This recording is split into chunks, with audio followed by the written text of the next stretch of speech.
Bagi kalian yang penat dengan rutinitas sehari-hari, liburan tentu saja bisa menjadi hal jitu dalam melepaskan stres.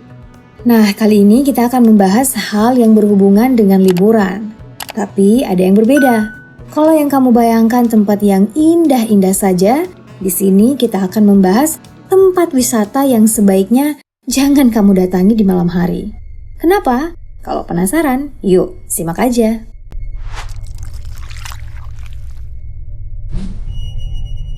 Mari kita mulai dengan mengunjungi negara yang dikenal sebagai negeri 1000 kastil dan harga air putihnya lebih mahal daripada harga bir. Yaps, Republik Ceko. Di sini, tepatnya di Desa Lukova, kamu bisa mendatangi sebuah gereja yang terkenal bernama Saint George Church. Jika biasanya kita hanya mendengar kisah gereja berhantu, di sini udah pasti dijamin kamu bisa bertemu hantunya. Sejak 50 tahun terakhir, gereja ini terbengkalai dan ditinggalkan jemaatnya. Maklum, penduduk Ceko merupakan penganut ateis tertinggi ketiga di dunia. Hingga akhirnya pada tahun 2014, seorang profesor seni rupa di Universitas Bohemia Barat meminta mahasiswanya mencari gereja yang tak terpakai lagi untuk karya seni instalasi. Yakub Hadrava, salah satu mahasiswa yang berhasil mengubah nasib gereja tersebut. Ia memasang patung hantu di bangku dan lorong gereja.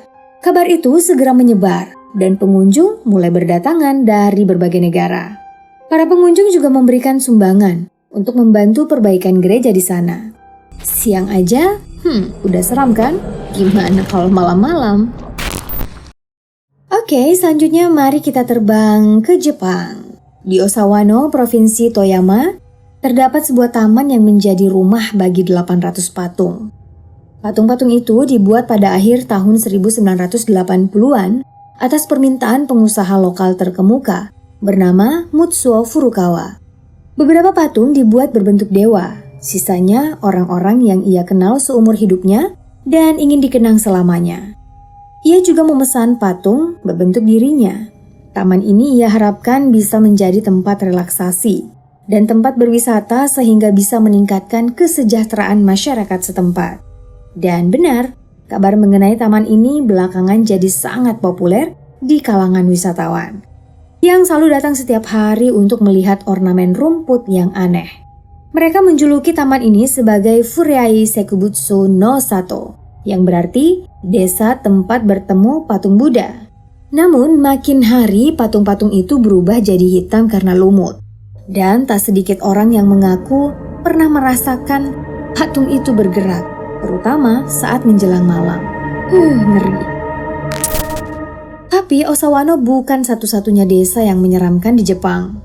Lebih jauh ke selatan, tepatnya di Nagoro, seorang ibu bernama Tsukimi Ayano membuat boneka seukuran manusia untuk menggantikan orang yang telah mati.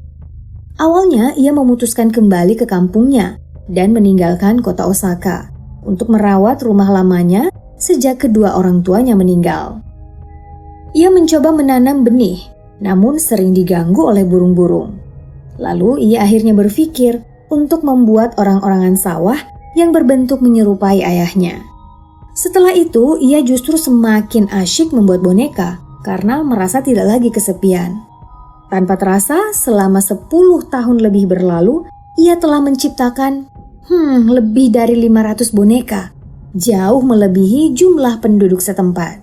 Bentuknya pun macam-macam, dan ia mulai menaruhnya di berbagai tempat. Kebun, di pinggir jalan, bahkan di sekolah, yang membuat akhirnya desa ini jadi desa boneka dan menarik banyak wisatawan. Kalau malam hari berkunjung ke sana, bisa bikin otoparno kali ya. Sekarang kita menuju Meksiko. Tak hanya di Jepang, di sini juga ada pulau boneka loh. Namanya Isla de las Monecas. Pulau ini dipenuhi dengan boneka-boneka tua yang digantung di pepohonan dan terlihat cukup menyeramkan.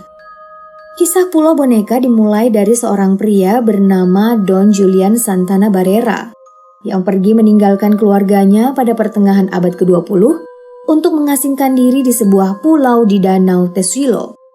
Ada yang bilang sih dia sebenarnya diusir. Suatu hari Julian menemukan sesuatu yang mengerikan di tepi pulau, yaitu tubuh seorang anak perempuan yang tenggelam di danau. Dan tak lama kemudian, ia juga menemukan sebuah boneka mengapung di kanal.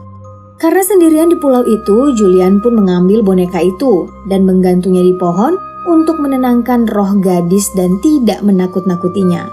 Belakangan, ia merasa satu boneka saja tidak cukup.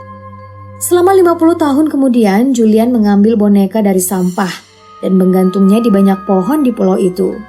Pada 2001, Julian meninggal dunia dan yang mengerikan, karena tubuhnya ditemukan tepat di tempat yang selalu dia katakan menemukan si anak perempuan itu. Kisah itu pun menyebar dan banyak orang mulai berdatangan memberikan penghormatan kepada Julian sambil membawa boneka sendiri. Ada yang tertarik ke sini? Next, kita ke Prancis, langsung menuju Sene. Di sini kita bisa bertemu dengan makhluk bernama Homo algus yang lahir dari lumpur dan ganggang. Sepanjang sungai terdapat 7 Homo algus yang siap menyapa. Tapi jangan khawatir, karena makhluk ini tidak bernyawa. Ini hanyalah karya Sophie Prestigiacomo, seorang seniman plastik. Pada tahun 2012, dia sudah membuat 2 patung yang terbuat dari kawat dan ganggang, kemudian menjadi sangat populer. Sejak saat itu, ia kemudian mengumpulkan dana untuk membuat patung-patung lainnya. Dan semakin banyak orang yang tertarik datang melihat Homo algus ini sambil menikmati pemandangan alam yang menenangkan. Tapi lain cerita kalau datangnya malam hari. Heits, jangan beranjak dulu. Kita tinggalkan Prancis menuju Finlandia. Di sini ada Parikkala Sculpture Park yang mirip sama taman di Jepang tadi. Dipenuhi patung manusia dan hewan dengan berbagai ekspresi. Taman ini adalah hasil kreasi Viaji Ronkonen selama hampir 50 tahun yang membuat taman ini terasa sangat hidup. Meski telah meninggal dan patungnya mulai dipenuhi lumut, orang-orang masih tetap berdatangan ke taman ini untuk jalan-jalan. Dan masih di Finlandia, tepatnya di Suomussalmi, ribuan sosok mirip orang-orangan sawah berdiri diam di sebuah lapangan. Mereka diberi nama The Silent People yang diciptakan oleh seniman Reijo Kela pada tahun 1988. Dibuat menggunakan tubuh kayu dan rambut jerami, pakaian warna-warni mereka diganti 2 kali setahun.